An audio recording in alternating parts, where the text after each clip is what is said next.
Morning, কেমন আছেন সকলে? আশা করি সকলে খুব ভালো আছেন, সুস্থ আছেন। বন্ধন ব্লগসের আবারও একটি নতুন ভিডিওতে আপনাদের সকলকে স্বাগত জানাই। তো সকালবেলায় ঘুম থেকে উঠেই দেখবেন এই দৃশ্যটা দেখে এত মনটা ভালো হয়ে গেল। চলুন আপনাদেরকে দেখাই।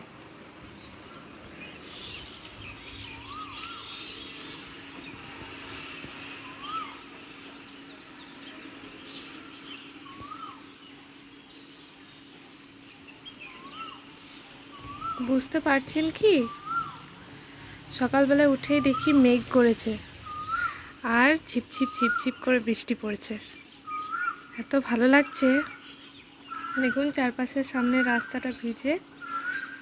তো চলুন এখন বাড়ি যাই আর অন্যান্য কাজগুলো করতে থাকি আর আপনাদের সাথে গল্প করি। এই যে সোনু এখনও ঘুমোচ্ছে, ওর এখন স্কুলের ছুটি, 1 সপ্তাহ মতন ছুটি আছে। তো সোনা ঘুমো আর চলুন।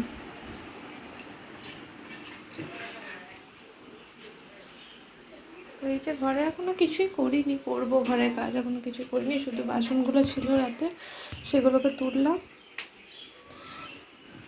চলুন আগে একটু এডিটিংয়ের কাজগুলো করে নিই, তারপর আপনাদের সঙ্গে আবার আসছি। এডিটিংয়ের কাজগুলো করছিলাম, তো করতে করতে অনেকটাই বেলা হয়ে গেছে। আর দেখলাম যে এবার জলখাবারটাও রেডি করতে হবে, আবার অনেকগুলো সকালবেলা কাপড় ধুয়েছি, সেগুলোও মেলা হয়নি। তো ওগুলো ঝটপট আগে মেলে দিই। আর ভিডিও একটা রেডি করা হয়ে গেল, তো ওই কাজটাও একদিকে কমপ্লিট করলাম। আর এদিকে এবারে ঘরের কাজের দিকেও তো একটু মন দিতে হবে, তাই না? তো বাবানকে আমি যতবারই ওঠাতে যাচ্ছি না, ততবার দেখছি কি বলুন তো, যে ও আমাকে যেই দেখছে যে মা ওঠাতে আসছে, সেই আবার চুপ করে শুয়ে দিচ্ছে। আবার আমি যেই চলে যাচ্ছি না, সেই আবার টুকটুক করে আমার দিকে তাকাচ্ছে। তো তাকে আমি বললাম যে ঘুমোলে কি কাউকে জাগানো যায় বেটা? তোমাকে আমি এত ওঠাচ্ছি আর তুমি শুনেও শুনতে পাচ্ছ না। তো সে আমাকে বললো, মা আজকে তো আমি একটু ছুটি আছে আমার, তো আমি একটু শুই। তো আমিও দেখলাম যে ঠিক আছে, একটু শোক। আর আমি ততক্ষণ আমারও একটু ভালোই হলো, বাড়ির কাজগুলো একটু গুছিয়ে নিই। তো এই যে ছাদে এসে কাপড়গুলো মেলে দিচ্ছিলাম। আর বাপরে, সকালবেলায় একটু ওই বৃষ্টির মুখ দেখলাম, আর তারপর থেকে রোদ, এত রোদ, মানে তাকানো যাচ্ছে না, এত রোদ। এমনিতে আমি না কাপড় জামা কেচে এখন ব্যালকনিতেই মেলে দিই, কিন্তু এক মানে অনেকগুলো যখন একসাথে হয়ে যায় না, তখন ব্যালকনিটা তো আপনারা দেখেছেন আমার খুব ছোট, সেই জন্য মেলতে জায়গা হয় না। ওই জন্য ছাদে এসে মেলে দিই, তাহলে ভালোভাবে তাড়াতাড়ি শুকিয়ে যায়। তো বাবারে, মনে হচ্ছে ছাদে এসে ভুলই করলাম, এত গরম আর এত রোদ।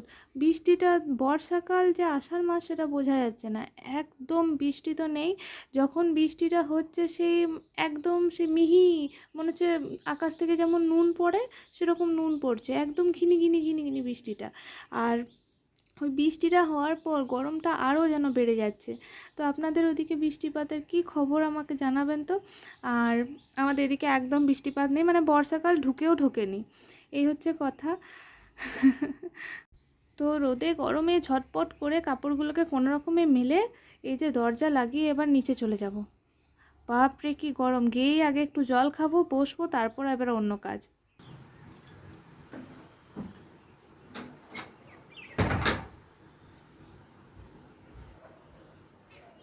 Good morning. কি করেছো? বাহ, চলো চলো, ড্রয়িং ক্লাস। এই যে নিচে এসে একটু বসলাম, রেস্ট নিলাম, তারপর এই ছোট ঘরের বিছানাটা গুছিয়ে ফেলেছি।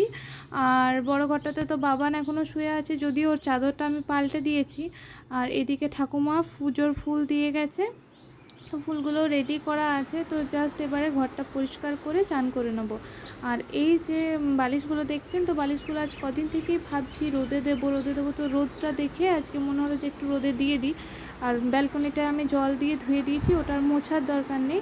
আর বাবান এখনও এই যে ঘুমানোর ভান করেই যাচ্ছে, কিন্তু উঠছে না।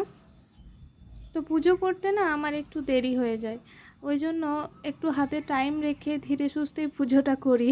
স্নান করেই পুজো করতে চলে এসেছি, আর পুজো দেওয়া প্রায় কমপ্লিট। এখন এই যে ধূপটা দেখিয়ে শাঁখটা বাজিয়ে দেবো, তাহলেই পুজোটা হয়ে যাবে। সকালবেলার থেকে অনেক ছোটাছুটি দৌড়োদৌড়ি তো আমাদের মেয়েদের হয়ই, কিন্তু আমি যে দিনটা দেখি যে বাবান বাড়িতে আছে বা ওর বাবারও ছুটি, সেদিনটা না একটু ধীরে সুস্থে কাজ করার চেষ্টা করি।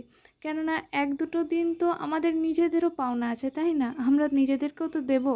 একটু নিজেদের জন্য সময় বার করা, নিজেদের পছন্দ মতন রান্না করা বা নিজেদের পছন্দ মতন কাজগুলো করা, একটু নিজেদেরকে ভালো লাগানো, একটু ভালোবাসা না রাখলে আমরা পরিবারকে ভালোবাসতে পারবো না, পরিবারকে ভালো রাখতে পারবো না, তাই না? তো এই জন্য সবসময় চেষ্টা করবেন যে যখনই আপনি ফ্রি থাকবেন তখনই নিজেকে একটু সময় দেবেন। কারণ নিজেকে একটু সময় দিলে তখন দেখবেন যখন একা একটু বসে থাকবেন তখনই নিজে বুঝতে পারবেন যে কোন জিনিসটা আমাদের করা দরকার, কোনটা সংসারে প্রয়োজন আছে আর কোনটা সংসারে না করলেও চলে যাবে। সব সময় যে একসাথে আপনি সবাইকে খুশি করতে পারবেন তার কিন্তু কোনো মানে নেই। আপনি সবসময় একসাথে সবাইকে একেবারে খুশি করতে পারবেন না, কিন্তু আমাদেরকে চেষ্টা করতে হবে যে যেটা ঠিক সেই কাজটা করা, আর সব সময় নিজের পরিবারকে ভালোবাসা। তো এই যে ঠাকুর পুজো করা আমার কমপ্লিট, আর এইদিকে আমি কাপড় তো আজ বেশ কিছু কাচিইনি, একদম কমই কেচেছি, মানে যে কটা ছাদে দেখলেন ওই ছাদে, আর নিচে ব্যালকনিতে কিচ্ছু মেলবো না, টুকটাক একটু আধটু। আর তো এদিকে স্নান চুলটা পুজো একদম ভিজে, সবকিছু মানে করে পুরো জল পড়ছে, তো এই যে দেখলাম যে চুলটা এবার আজকে বেশি খুলে দিই, কিছু নইলে কাপড় না ওই জামা চুলটা ছিল না, ভিজে চুলটায় বেঁধে মানে বেঁধে ছিল আমার না একদম ঠান্ডা কাচিনি, লেগে যাচ্ছে। ভালো লাগেনি ওই এখন এই জন্যে। সারাদিন কিছু মনে তো হয় না, যেটা গরমের জন্য পরেছিলাম ভিজে সেটাই চুলটাকে কেচে বেঁধে আজকে রেখে মেলে দিই, আর দিলাম। যেই সন্ধে হয় না আর সেই তখন চলুন থেকে একদম এবারে মাথাটা একটু ব্যথা হতে শুরু করে। চুলটা ছাড়িয়ে নিই, আর আর তারপর প্রত্যেকদিন আবার ওষুধ তো খাওয়াটা শুরু কি হয়ে ঠিক যাবে। বলুন তো? আর তো সেই এই জন্য যে না এই আমি করতে এখন ওই করতে যে আমার আগে বাবানের স্নান করে আসারও টাইম পুজো হয়ে দিয়ে যাবে। আগে চুলটাকে খুলে দিই। তো আর আবার একদম এক কিছুক্ষণ পিঠ পর তো চুল আপনাদের সঙ্গে ফিরে আসছি, শুকোতে খুব সময় লাগে। আপনার তো যাই ব্লগটা হোক, দেখতে থাকুন। আগে এক পিঠই চুল ছিল, একদম অনেকটা চুল ছিল, কিন্তু ওই যে বাবু হওয়ার পর থেকে আর সেরকমভাবে যত্ন করা হয় না। বোঝেনি তো আমাদের মেয়েদের যা হয় আর কি, বাচ্চা হয়ে যাওয়ার পর থেকে তো বাচ্চা সংসার এই নিয়েই আমরা ব্যস্ত হয়ে যাই, স্বামী ছেলে এই করতে করতেই আমাদের নিজেদের জন্য আর টাইম থাকে না। তো আমারও সেরকম ছিল না, আর এখন টাইম হলেও আর এখন যত্ন করতে ভালো লাগে না।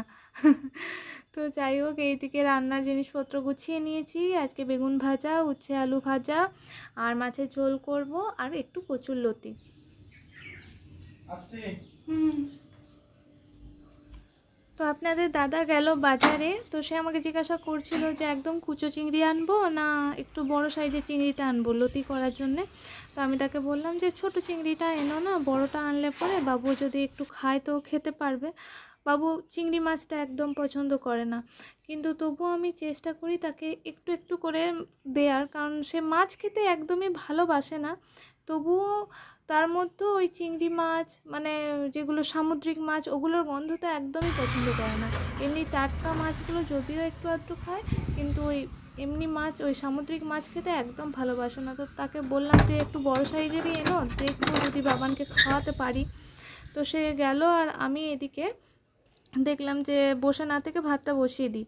তো ভাতটাও বসিয়ে দিয়েছি ইন্ডাকশানে, ভাতটা আস্তে আস্তে হতে হতেই আমার কিন্তু ঘরে অন্যান্য মানে গোছানোর কাজগুলো কিন্তু হয়ে যাবে। আর এখন বাড়ি একদম ফাঁকা, বাবান গেছে ড্রয়িং ক্লাসে। বাবানের ড্রয়িং ক্লাস থাকে হয় সকালবেলা 10টার দিকে, আর নইলে কিন্তু ওই সন্ধ্যে 7টার পর। তো আমি সন্ধ্যেবেলাটা অ্যাভয়েড করেই চলি, কেননা ও বাড়িতে থাকলে সন্ধ্যেবেলাটা আমি একটু ফ্রি রাখারই চেষ্টা করি। যদি আমরা একটু বাইরে যাই বা যদি বাবানকে কিছু প্রজেক্ট করাতে হয়, তো তখন আমার সেই টাইমটা কাজে লাগে। তো আমি এখানে ডালটা একবারেই চাপিয়ে দেবো, ডালে একটু আলু দিয়ে দেবো।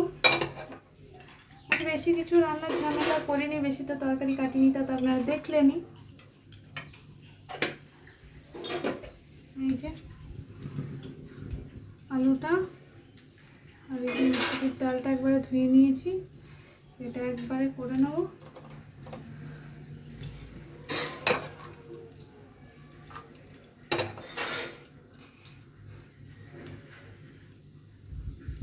বাবু যখন ছোট ছিল এই প্রেসারটা করে ওর খাবার করতাম। তো এক একটা জিনিসের সাথে এক একটা স্মৃতি জড়িয়ে থাকে, আমাদের সকলেরই থাকে, আমারও আছে।